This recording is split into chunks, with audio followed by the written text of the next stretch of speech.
Good evening, everyone. I'd like to welcome everybody to the regular meeting of the Stillwater Planning Commission, Tuesday, May 7th, 2013. Looks like we have one item on the agenda tonight under land use items for discussion and possible action. Verizon, Ken Kerr, specific use permit PZ 13.1736. Requesting review and approval of a specific use permit to allow the construction of a 135-foot monopole communications tower and an 11-foot 8 by 16-foot shelter on property addressed as 3520 North Park Drive in the IL Light Industrial District. And I'd like to make it known that I do own property within 1,000 feet of this property. Mr. Coots? Tom Coots, Planning Assistant, Development Services. This property in question, 3520 North Park Drive. It's located on North Park Drive, which is just south of Airport Road, near the intersection of Airport and Perkins.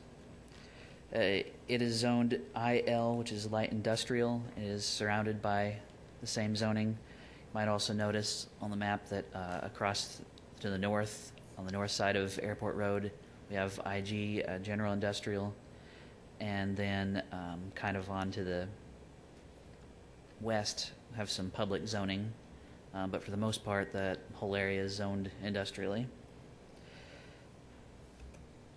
We have an air photo of the property. Notice it's an undeveloped property, surrounded to the north and the west by undeveloped properties, and then to the east and south by, we'll call it industrial uses, maybe warehousing and storage type uses. The applicant is proposing, this is a picture of their portion of their site plan, proposing, as you stated, a 135-foot tall monopole telecommunications tower, and they're going to lease a portion of the property for their compound, for their equipment and whatnot.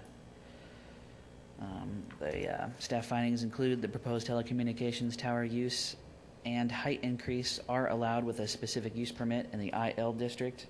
Should point out that number one, the use of the telecommunications tower with a specific use permit was recently added to the code just a few months ago, and also that any telecommunications tower, regardless of where it's located, that is in excess of 75 feet in height also requires a specific use permit.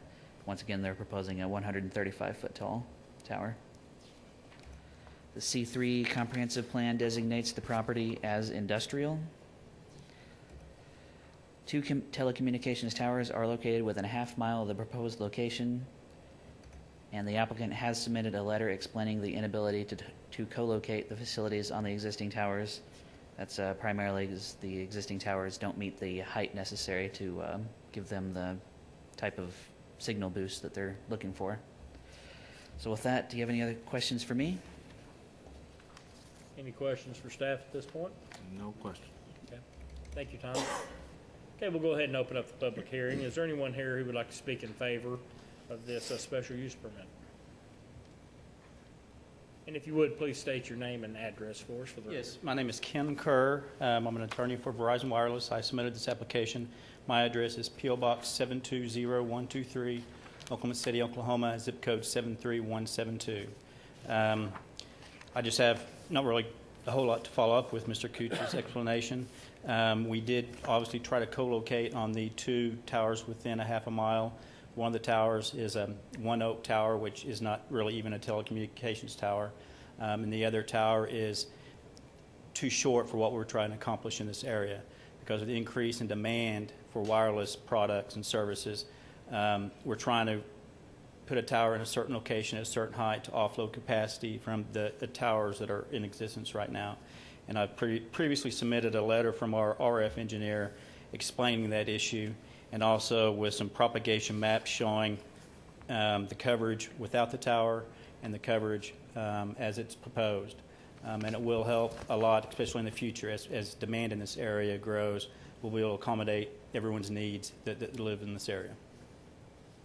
If you have any questions, I'll be free to answer them.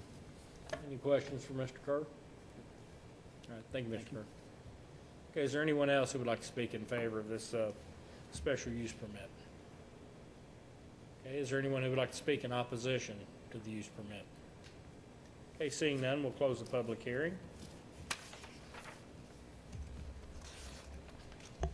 Okay, we can accept staff findings and recommend that the city council approve this proposed specific use permit as presented, or we can find that the specific use permit is not an appropriate use for the property based upon the impacts to the surrounding vicinity and recommend that the city council deny the specific use permit.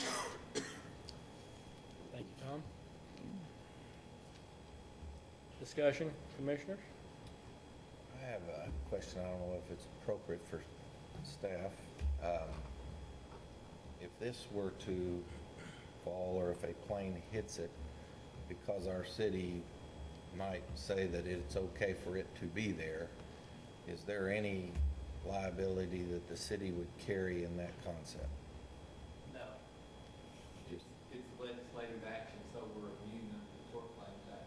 Is the FAA has to prove all of this stuff, or? Only if it's within a certain distance of the airport. It's within what they call a conical zone where the flight path of certain airplanes, then the FAA has to approve that. But if it's outside of that, there's no requirement that anyone other than the city take a look at it. That answer your question, Commissioner Merrifield? Any other questions or discussions? I move we accept staff findings and recommend the city council approve the specific use permit. Do I have a second? Second. Motion and a second to approve staff's finding alternative number 1. Please place your votes. That is approved unanimously, 7-0. Okay, moving on. Looks like we have some minutes. Looks like the regular meeting summary of November 20th, 2012 is up for discussion and approval. Move for approval. Second? Motion is second to move for approval of the November 20th, 2012 minutes. Please place your votes. That is approved with 6 votes yes and 1 abstention from Commissioner Merrifield. Looks like under miscellaneous items for staff for discussion and possible action, our next Planning Commission meeting is scheduled for May 21st, 2013. And with that, I would entertain a motion for adjournment from someone. I move we adjourn. Second. Motion second to adjourn. Please place your votes.